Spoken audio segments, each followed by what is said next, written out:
अल्हम्दुलिल्लाहि रब्बिल आलमीन वल आक़िबतु लिल मुत्तक़ीन वस्सलातु वस्सलामु अला अशरफिल अंबियाइ वल मुरसलीन व अला आलिहि व अस्हाबिहि अजमईन अम्मा बाद फ़अऊज़ु बिल्लाहि मिनश शैतानिर रजीम बिस्मिल्लाहिर रहमानिर रहीम इय्याका नअबुदु व इय्याका नस्तईन इहदिनस सिरातल मुस्तक़ीम सदक़ल्लाहुल अज़ीम। बारगाह रिसालत में सारा मजमा एक बार ऐसे दुरूद शरीफ पढ़े जैसे आप अपने नबी से मोहब्बत करते हैं। सब झूम के पढ़ें। अल्लाहुम्मा सल्लि अला सय्यिदना मौलाना मुहम्मदिन व बारिक वसल्लिम सल्लु अलैहि सलातन व सलामन अलैका या रसूल अल्लाह। हज़रात, नबी का दुरूद जब पढ़ा करो ना तो बहुत मोहब्बत से झूम के पढ़ा करो। और सारे मुसलमान जितने बैठे हैं ना, सबसे मेरी एक गुजारिश ये है, कितने भाई ऐसे हैं कि जिन्हें नबी का दुरूद एक दुरूद भी सही वाला याद नहीं है। आप दो चार दुरूद शरीफ याद कर लें, दो चार, एक नहीं दो चार। और दुरूद शरीफ भी बड़े नहीं, छोटे छोटे होते हैं। सल्लल्लाहु अलैहि वसल्लम ये भी एक दुरूद है। सल्लल्लाहु अला नबील उम्मी व आलिहि व बारिक वसल्लम ये भी दुरूद है। जो दुरूद इब्राहिमी पढ़ते हैं, वो दुरूद तो हज़ारों तरह के हैं, तो आप एक दो दुरूद याद कर लें सही से। नबी का फरमान है, ये तुम्हारे नबी का फरमान। कोई और कहता तो उसमें शक हो सकता था, लेकिन मुस्तफ़ा कह दें तो उसमें कोई शक नहीं होता। नबी फरमाते हैं, मोहब्बत वालों का दुरूद मैं खुद अपने कानों से सुनता हूँ। कोई बीच में नहीं रहता। नबी फरमाते हैं, मैं खुद सुनता हूँ मोहब्बत वालों का दुरूद अपने कानों से। जब नबी अपने कानों से सुनते होंगे तो तेरी आवाज़ भी सुनते होंगे। जब नबी अपने कानों से सुनते होंगे तो तेरे आवाज़ का अंदाज भी सुनते होंगे। एक बात बताऊं मैं आपको, जिसकी आवाज़ आपने सुन रखी और पहचानते हैं आप उसको, अगर आपकी आंखें बंद भी हुई वो आके बोल जाए तो आप बता देंगे गांव का फला आदमी है ये। मैं गलत तो नहीं कह रहा हूं ना। एक गांव में नबीना आदमी होता है, शायद इस गांव में हो ना हो, लेकिन हर गांव में एक आध होता है। उसके अंदर मैंने ये कैफियत देखी है कि वो गांव के हर आदमी को पहचान लेता है। कैसे? जवाब यही देगा, मैं इसकी आवाज पहचानता हूं, है ना, इसीलिए मैंने इसको पहचान लिया है। यार, जब एक नाबीना आदमी, सुनो, एक नाबीना आदमी तुम्हें पहचान ले, तुम बोलो तो जवाब ये दे कि मैंने इसकी आवाज से पहचान लिया। लोगों, जब तुम अपने नबी पर रोजाना दुरूद पढ़ोगे और तुम्हारे नबी की बारगाह में रोजाना तुम्हारी आवाजें जाएंगी, और जब तुम कब्र में जाओगे और जब कब्र में मुस्तफा आएंगे तो मुस्तफा कहेंगे, फरिश्तों हट जाओ, मैंने इसकी आवाज से पहचान लिया। क्या बात है, वाह वाह वाह वाह। जी जी जी, फरिश्तों हट जाओ, मैंने इसकी आवाज से पहचान लिया। हाय हाय हाय यार, वो क्या लम्हे होंगे तुम्हारे लिए। खुदा की कसम, ईद व बकरा ईद से बढ़कर वो दिन होगा तेरे लिए कि कब्र में तेरे नबी कह दें कि फरिश्तों हट जाओ, मैंने इसको अपनी इसकी आवाज से पहचान लिया। फरिश्ते की क्या ताकत, जिसे मुस्तफा कह दें हट जाओ, मैंने पहचान लिया। फिर किसकी ताकत के आगे कोई कार्रवाई हो?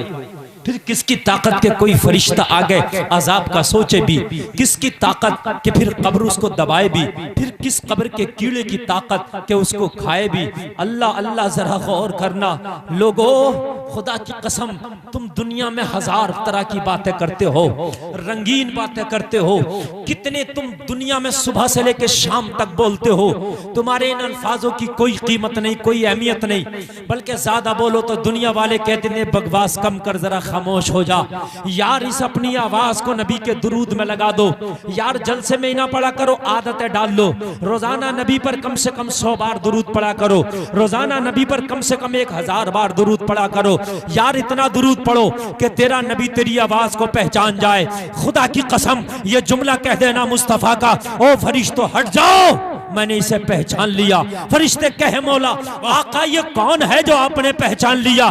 बस मुस्तफा बढ़ के कह दे, ये वही है जो रोजाना मुझ पर दुरूद पढ़ता था। नारे तकबीर, नारे रिसालत, फजीलते दरूद शरीफ मसलके आला हजरत, जश्न ईद मीलादुन नबी, इश्क मोहब्बत, इश्क मोहब्बत।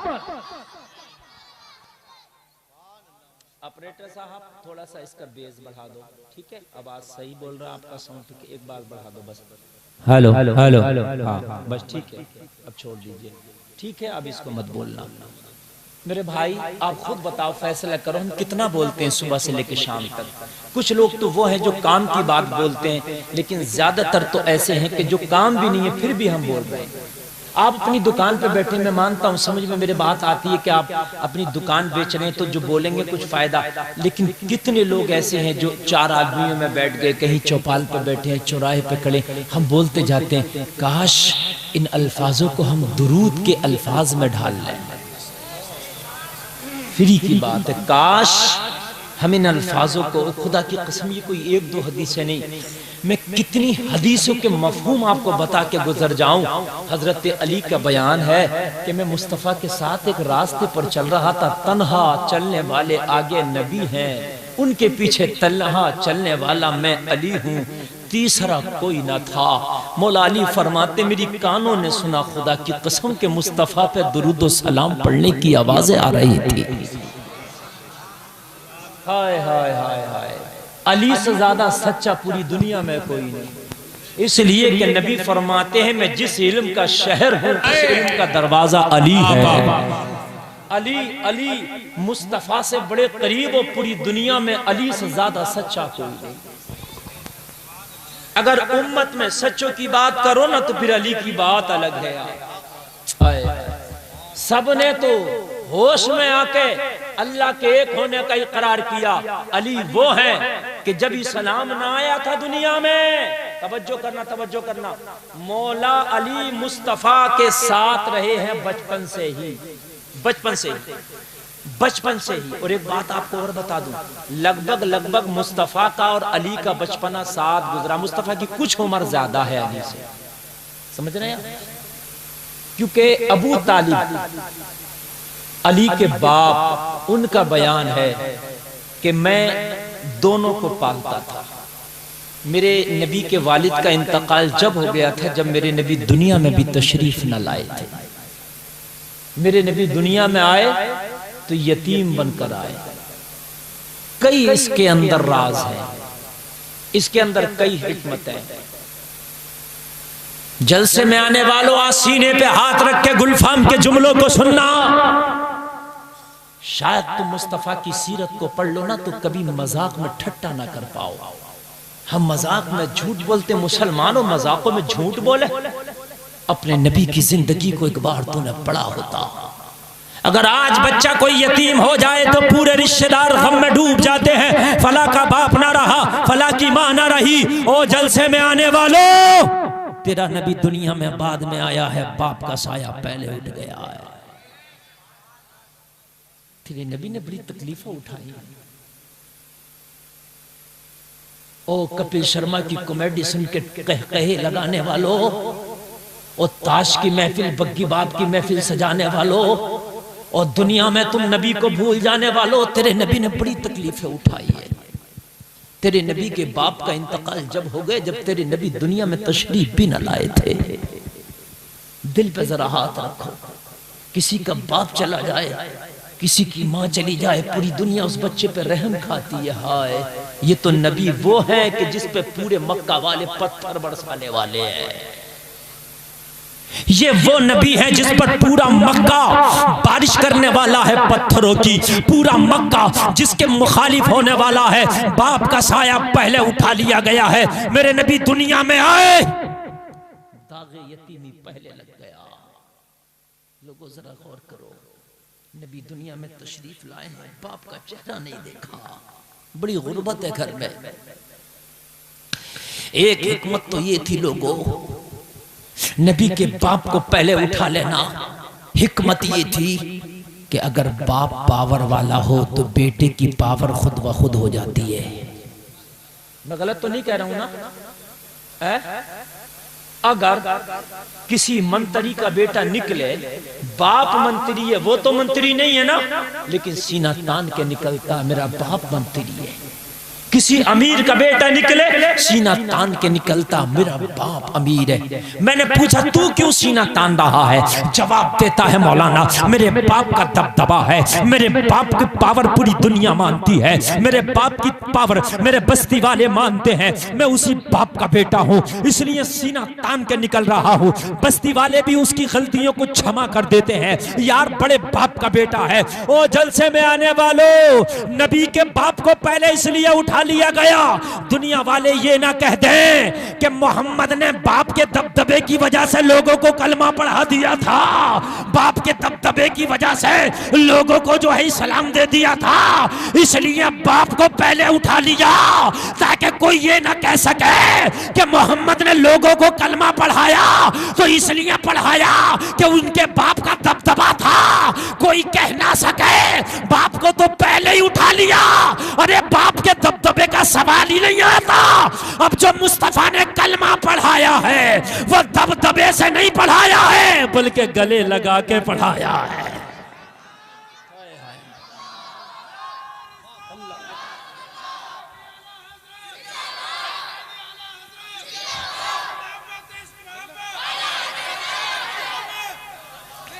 जोर से बोलो।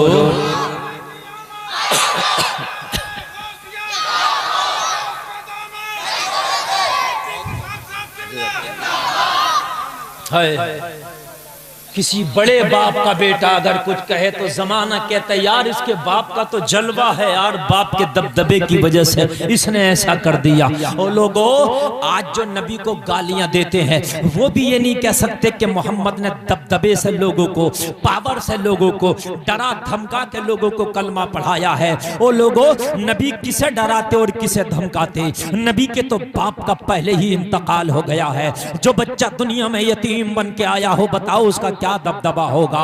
लोगों जाहिरी तौर पे मेरे नबी का मक्का के अंदर बाप का साया उड़ गया है। लोगों अल्लाह ने जो पावर दी है उसकी बात अलग है, मगर थोड़ी देर के लिए मैं दुनियावी और जाहिरी मामलात की बात कर रहा हूं कि बाप का साया उड़ गया है। अब मुझे बताओ लोगों, जिसके बाप का साया उड़ गया हो उसका क्या दबदबा होगा?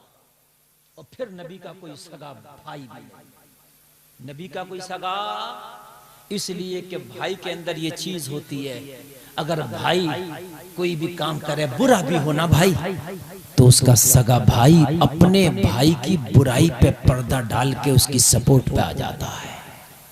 अगर भाई को कोई मारने लगे ना बस्ती में तो सगा भाई ये नहीं देखेगा मैं मर जाऊंगा, वो अपने भाई के झगड़े में कूद पड़ेगा, इसलिए कि खून है। ये बात है कि नहीं है? आपका कोई करीबी हो, दोस्त हो, रिश्तेदार हो, एक बार सोच लेगा यार ये झगड़ा खतरनाक है, मेरा दोस्त अकेला इस झगड़े में फंस गया, अगर मैंने इसमें हाथ डाला तो मेरी भी जान जा सकती है। एक वक्त को वो सोच के पीछे हट जाएगा, लेकिन सगा भाई ये नहीं सोचता। मेरे नबी का कोई सगा भाई भी नहीं, ताकि कोई ये कह दे कि नबी ने भाइयों की बुनियाद पे मक्का पे दबदबा कायम किया और मक्का वालों को कलमा पढ़ाया। भाई भी तो नहीं कोई नबी का, कोई भाई भी तो नहीं। मुझे बताओ आप किधर से मुखालिफिन लाएंगे जो कहते हैं कि इस्लाम दहशतगर्दी का मजहब है? नबी का भाई अगर दो चार होता तो ये कहते वो तो बड़े मजबूत थे, कई भाई थे, बड़े ताकतवर थे, उन्होंने मक्का वालों पे दबदबा बना रखा था, मक्का वालों पे होल्ड जमा रखा था, उनके भाई बड़े पावर वाले थे, मोहम्मद जबरदस्ती कलमा पढ़ाते थे। मगर कोई माई का लाल नहीं कहता था जिसका बाप दुनिया से चला गया, जिसका कोई सगा भाई ना हो। जिस नबी को ला जरा गौर करो, बाप का चेहरा भी देखना नसीब ना हुआ हो, उसका क्या दबदबा होगा? मेरे भाई क्या दबदबा होगा? आगे से लेके पीछे तक एक जुमला सुन ला, जिसे जहां जगह मिले वहां बैठ जाए। ये मैं आज नबी के जलसे में कुछ बातें आपसे करने आया हूं। और मेरे भाइयों, तुम इमोशनल सीरियल देख लो तो तुम्हारी आंख में आंसू आ जाते हैं, जबकि वो सीरियल की कहानी झूठ है। तुम कोई इमोशनल फिल्म देख लो तो आंख में आंसू आ जाते हैं, जबकि फिल्म की कहानी झूठ है। उसका डायरेक्टर पहले फिल्म के शुरू में लिख देता है कि ये जो कहानी है ये बिल्कुल सच्चाई पे आधारित नहीं है, सिर्फ अफसाना है। यार उन झूठे सीरियलों को देख के तुम्हारी आंख में आंसू आते हैं। कभी तुमने नबी की सीरत को क्यों नहीं पढ़ा? कभी मुस्तफा की तकलीफों को तुमने क्यों नहीं पढ़ा? कभी मुस्तफा की तकलीफों को सुनकर तुम्हारी आंख में आंसू क्यों नहीं आए? जरा मुझे बताओ बरोर के सुन्नी मुसलमानों, जितनी तकलीफ तुम्हारे मुस्तफा को दी गई है, इतनी तकलीफ खुदा की कसम दुनिया में किसी को दी जाए तो उसका दिल फट जाए। जितनी तकलीफ तुम्हारे नबी को दी गई है, मालूम है बाप का साया उठ गया, भाई है नहीं। मेरे नबी की माँ अम्मी आमना, अल्लाह अल्लाह, जरा गौर करना, हजरत आमना घर में जाहिरी तौर पे बड़ी गरीबी थी, आमना बहुत गरीबी थी। इससे अंदाजा लगाएं आप गरीबी का। दाई हलीमा कहती हैं कि मेरे कबीले की औरतें मक्का शरीफ आई। जिस साल नबी की पैदाइश हुई ना, उस साल मक्का में सबको लड़के दिए थे अल्लाह ने। सुभान अल्लाह। क्या दिए थे अल्लाह ने उस साल सबको? जोर से बोलो, लड़के दिए थे। और जितने लोग बैठे, मैं एक जुमला बोल के जा रहा हूं, अगर किसी पर औलाद ना हो ना, और किसी के पास बेटियां ही बेटियां बेटा ना हो ना, तो रबीउल अव्वल की जो 12 तारीख आती है ना, तो उसमें रोजा रखो। और रोजा रखने के बाद में ना दुआ करो अल्लाह की बारगाह में, मौला तेरे नबी की पैदाइश का दिन है, तूने नबी की पैदाइश की खुशी में सब मक्का वालों को लड़के दिए थे, आज मुझे भी बेटा दे दे। अल्लाह तेरी दुआ कबूल करेगा, तुझे बेटा अता कर देगा। और अगर पीर रबीउल अव्वल की 12 तारीख साल में एक बार आती है, 12 तारीख का इंतजाम ना कर सको तो पीर का रोजा रखो। मेरे नबी की सुन्नत है, मेरे नबी हर पीर का रोजा रखते थे, हर पीर का रोजा रखते थे। लोग कहते हैं नबी का मिलाद मनाना कहां से आया ये? और जालिमों, तुमने नबी की सीरत को नहीं पढ़ा है। मेरे नबी हर पीर। ओ भाई ये सीटी बंद करो, देखो आप सीटी बिल्कुल नहीं होना चाहिए, डिस्टर्ब बिल्कुल नहीं। मेरे नबी हर पीर का रोजा, देखो मैं सही करो यार, और मैं बहुत धीरे बोल रहा हूँ, मैं तो जोर से भी नहीं बोल रहा हूँ। मेरे नबी हर पीर का रोजा। ये आवाज ऐसा करो कि मैं दूर से बोल रहा हूँ, ये दूर से मेरी आवाज तेज करे, इसको उधर ऐसा करो। ये शिकायत पूरी दुनिया की है मुझसे, पूरी दुनिया की ये शिकायत है कि जब नेट पे तकरीरें सुनते हैं तो कभी तो आवाज समझ में आती है और कभी आवाज समझ में नहीं आती। ये बात है कि नहीं है? ये खता मेरी नहीं, मैक वालों की है। इसलिए कि मैं बहुत जोर से आज नहीं बोल रहा, हल्के बोल रहा हूं। अब इनकी जिम्मेदारी है कि ये मैक मेरी आवाज को कैच करे। मेरे नबी हर पीर का रोजा रखते थे। और क्यों रखते थे मालूम है? सहाबा से मेरे नबी ने फरमाया, पीर के दिन मेरी पैदाइश हुई, मैं अपने आने की खुशी में रोजा रखता हूं। हर पीर का रोजा। सहाबा ने अर्ज किया, ये रोजा तो पहले की उम्मत के लोग भी, यहूद भी रखते थे आका, ये वो भी रखते हैं पीर का रोजा, और आप भी रखते हैं। फिर नबी ने फरमाया हम 2 रोजा रखा करेंगे, हम इतवार का भी और पीर का भी, ताकि उनसे जो है मुमासलत ना हो, मुशाबहत ना हो। लेकिन फिर नबी की जाहिरी जिंदगी वफा न करी, नबी का विसाल हो गया। नबी का विसल की पीर का रोजा रखते थे। लोगों, अगर किसी को अल्लाह बेटा ना दे, किसी के पास बेटा ना हो, किसी की गोद सूनी हो, किसी पे औलाद ना हो, तो वो हर पीर का रोजा रखा करे। और रोजा रखने के बाद अल्लाह की बारगाह में दुआ किया करे, मौला तेरे नबी की पैदाइश का दिन है, इस दिन के सदक़े में तू मुझे औलाद अता कर दे। अगर अल्लाह ने लिखा होगा तो इंशाअल्लाह जहां बड़े से बड़े डॉक्टर का नुस्खा काम ना आएगा, वहां पे तेरी ये दुआ रंग ले आएगी।